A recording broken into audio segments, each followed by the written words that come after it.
Hey there, I'm Lance and I'm a gamer. And I'm Sam, and I'm a non-gamer. And we are Love to Hate, where we help gamers find great games to play with non-gamers. And today we're taking a look at Comic Book Boom by Gadabout Games.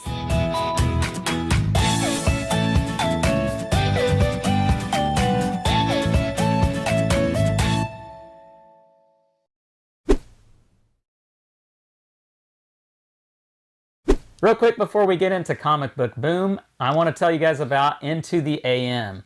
If you don't know who Into the AM is, they make fantastic high quality men's clothing like this shirt that I'm wearing here. And they were kind enough to send me a couple of shirts to check out and wear in some of our videos. And so I'm doing that. I'm wearing what they call their basic tee, which is a tee that doesn't have any graphic pictures on it, and except for maybe this little logo right here. And I really like the basic tees, the clean look, because it just looks polished and clean. And this particular one is very, very nice. I love the cut. I love the feel, the high quality material with this one. This is just a really, really nice shirt. And then they've got those really nice graphic tees as well. You'll see me wear those in some other videos coming up. But they're just really cool, nice shirts, and they make everything for men. Now, we do have a discount code that you guys are special to use. It is called Love to Hate. And it's got a link down below in the description of our video. You can click that and go to their website, and it'll save you 10% off of anything you purchase on their website. So you'll want to make sure to do that. Now let's get to Comic Book Boom. Now this is a game from Gadabout Games that's coming to crowdfunding here in the very near future. So you'll want to check out the link for that campaign page that's down below in the description of the video as well.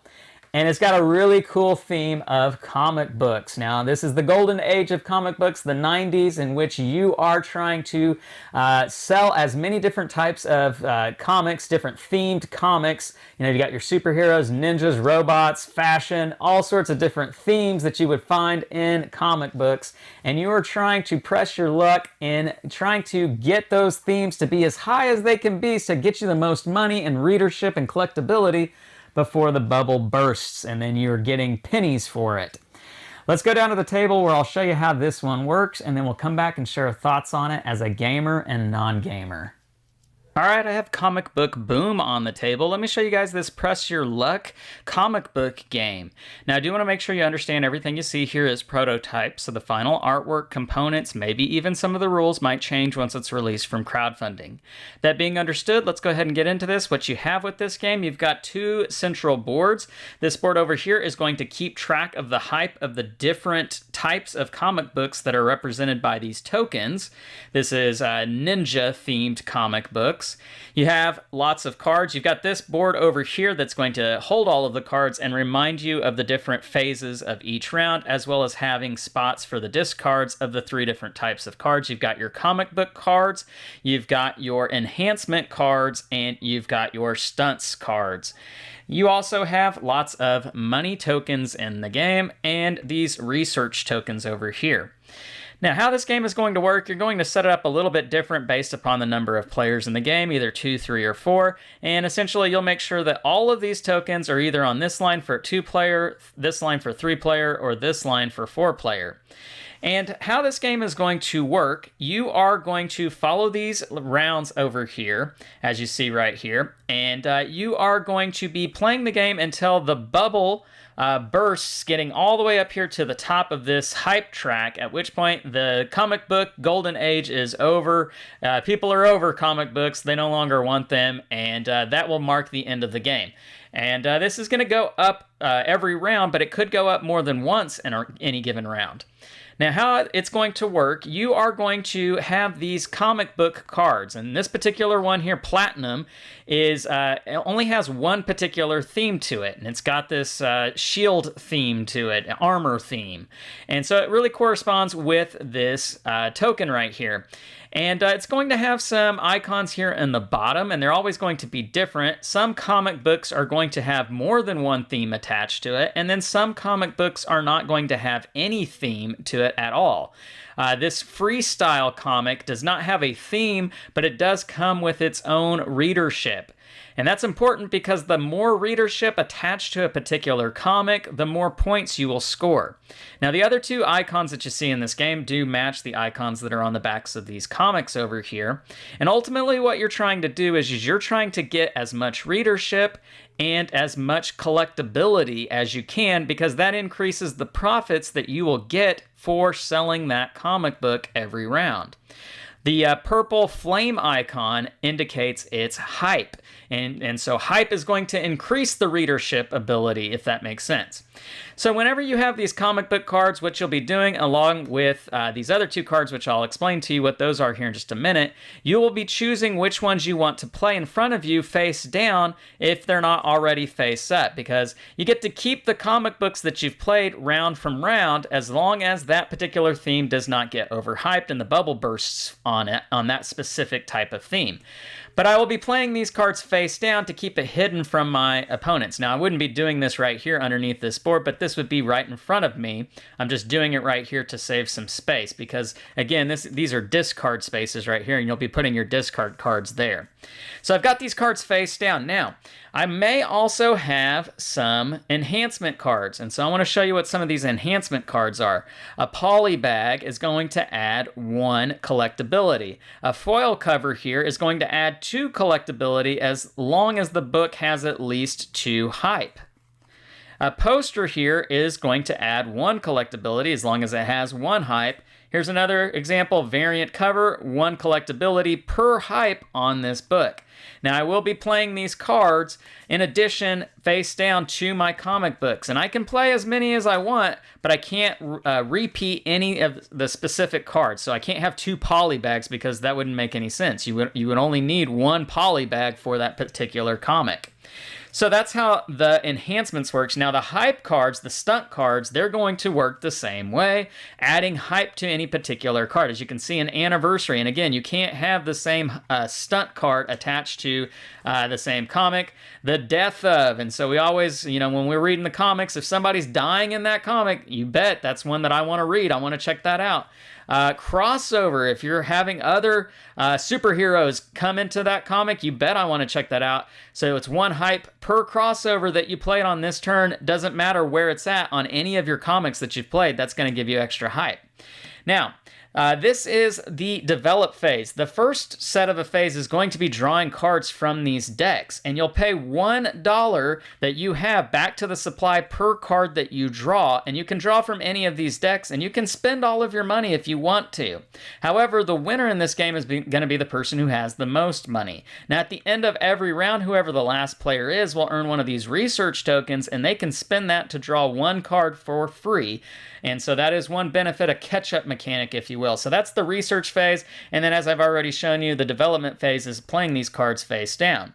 Now, starting with the first player, you'll do the publish phase, and you'll flip over your cards, showing everybody what you're putting out for that round. So in this case, we've got Platinum here, and as I've already said, he corresponds to this icon right here. He automatically comes with 1 collectability and 1 hype. So we're going to increase the hype for armor, shield theme, 1 space.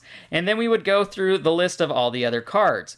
And essentially, for every hype that he has, that shield is going to go up and up and up and up.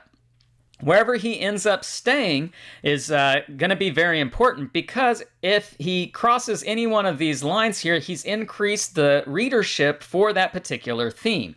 And what I'm going to get as money at the end of the round is how much collectability. So in this case, if we're taking a look here, just counting all of these diamonds, and I'm not doing this accurately here, but we've got 1, 2, 3, 4, 5 diamonds, and if this is where he ended up at the end of the round, times 3 readership, that's $15. And so that's how you get your points in this game. Now, it's important, though, to pay attention to what the other players are going to be doing, because you don't get that paid out until the profit phase, and everybody's going to publish all of their comics on their turn, and that's going to change where these tokens end up. If they go all the way up to the top, they get overhyped, which means they're going to come all the way back down to 0, and you won't get anything.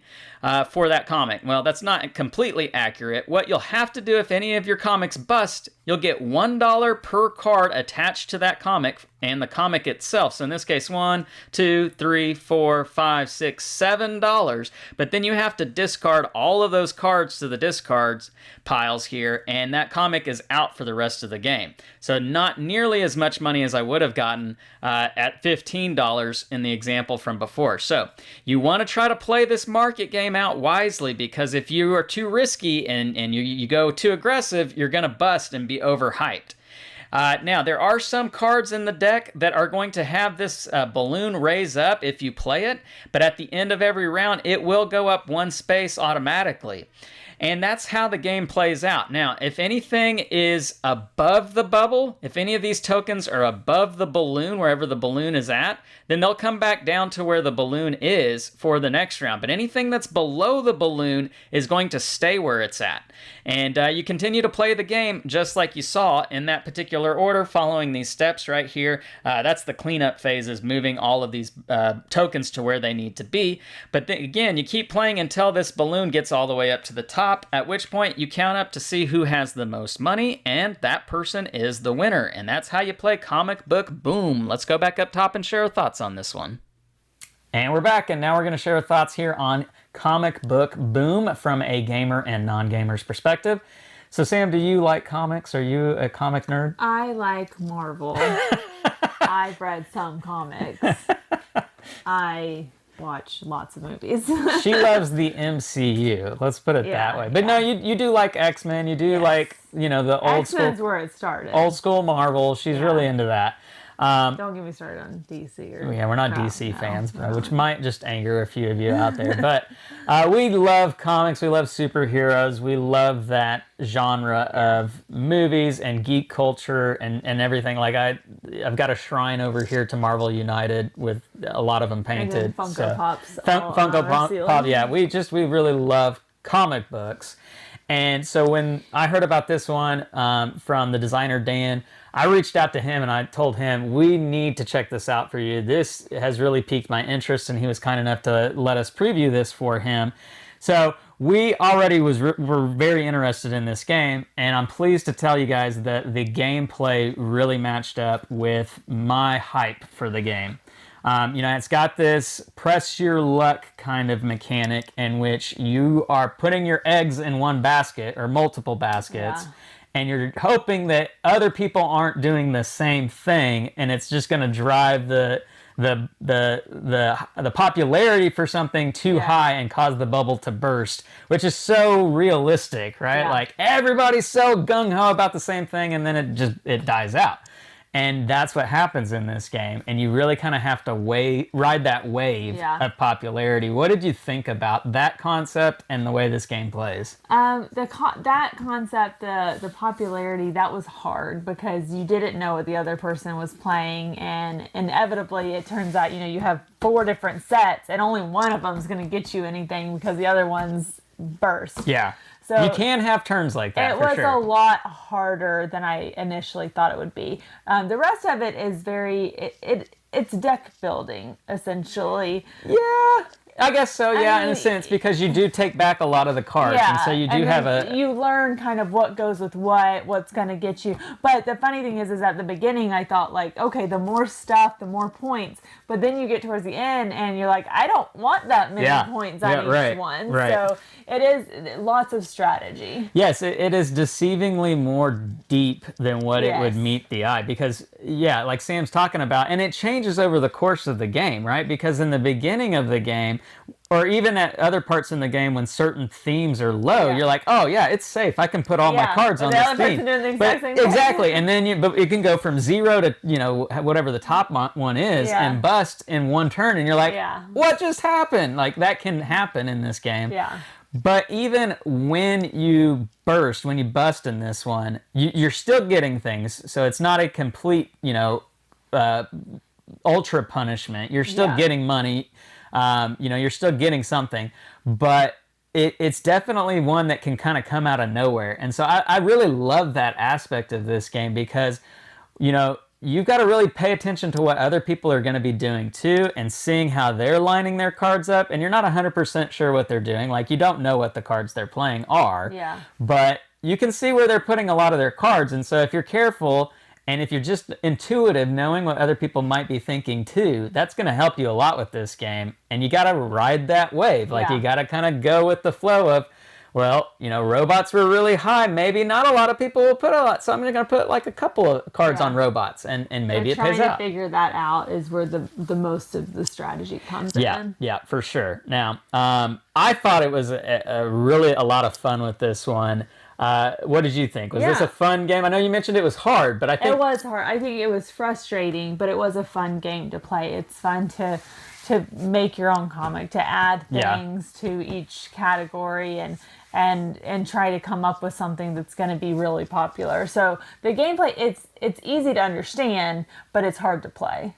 Yeah, I would agree with that too. Yeah, trying to do your best in this game is going to take practice. I think is a good way to put it, because you do got to be observant. And I think like the look of it makes it look easier. It does. And it's got this inviting, welcoming, you know, look to it, and not that it's not. Not that it's not that. It's just, it's like I said, it's a deeper game than what meets the eye. So. I really enjoyed this one. Was this one that you would recommend playing with non-gamers? Yeah, I think it's great. Okay. The game is Comic Book Boom. It is from Gadabout Games. Leave us some comments down below. Let us know what you think about this one. Make sure to like and subscribe and push that bell button so you get notifications of all our new content. I'm Lance. I'm Sam. And we are Love to Hate, where we try to bridge the gap between gamers and non-gamers. We'll catch you next time.